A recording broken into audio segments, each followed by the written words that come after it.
জেলা প্রশাসক পদ নিয়ে সচিবালয়ে হট্টগোলের ঘটনায় উপসচিব পর্যায়ে ১৭ জন কর্মকর্তাকে শাস্তি দেওয়ার সুপারিশ করেছে এই ঘটনায় গঠিত কমিটি। সোমবার সচিবালয়ে জনপ্রশাসন মন্ত্রণালয়ের সম্মেলন কক্ষে আয়োজিত এক ব্রিফিংয়ে মন্ত্রণালয়ের সিনিয়র সচিব ডক্টর মোহাম্মদ মুখলেসুর রহমান এই তথ্য জানিয়েছেন।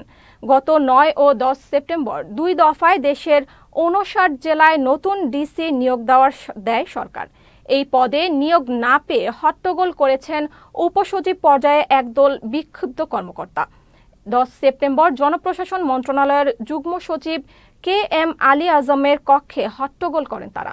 জানা গেছে, আওয়ামী লীগ সরকারের আমলে পদোন্নতি বঞ্চিত ছিলেন এইসব কর্মকর্তা। অন্তর্বর্তীকালীন সরকার সম্প্রতি তাদের উপসচিব পদে সমন্বিত পদোন্নতি দিয়েছে। জেলা প্রশাসকের পদ নিয়ে তাদের প্রত্যাশা ছিল।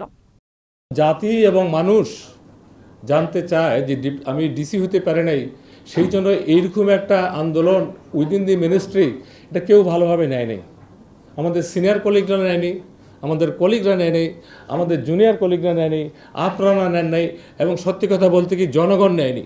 অনেকে আমাদেরকে বলেছে এই সময় যদি এগুলো কঠোর হস্তে দমন না করেন, আইনানুগ ব্যবস্থা না করেন, আমাদের প্রশাসন ভেঙে পড়বে এবং আমাদের শৃঙ্খলা থাকবে না। এবং প্রশাসনের একটা বড় সাইট হলো শৃঙ্খলা। এই শৃঙ্খলা রক্ষার্থে প্রয়োজনীয় যা যা করার, আমিও আইনের ঊর্ধ্বে না, আপনারা কেউ আইনের ঊর্ধ্বে না, আইনানুগ ব্যবস্থা নেওয়া হবে।